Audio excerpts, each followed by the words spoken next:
දැන් ඔයාලට අපි කියලා දීලා තියෙනවා SLT ෆයිබර් රවුටර් එකක් කොහොමද කනෙක්ට් කරගන්න. එතකොට ඒකෙම හරි ඉෂුව එකක් ආව බෑකප් සොලියුෂන් එකක් විදිහට SLT 4G රවුටර් එකක් කොහොමද යූස් කරන්නේ.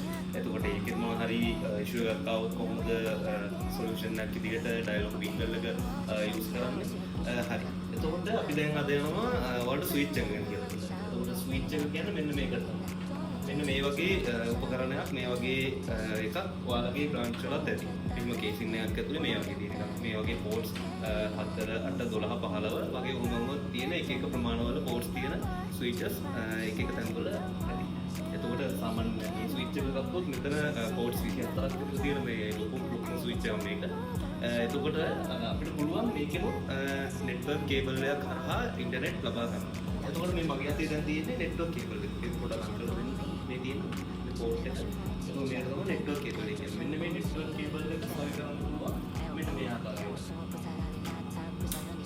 ඔන්නෝගේ ක්ලික් සවුන්ඩ් එකක් එක්ක හරියට සද්දේ එනවා නම් හරියට මේක නෙට්වර්ක් කේබල් එක සවි වෙනවා.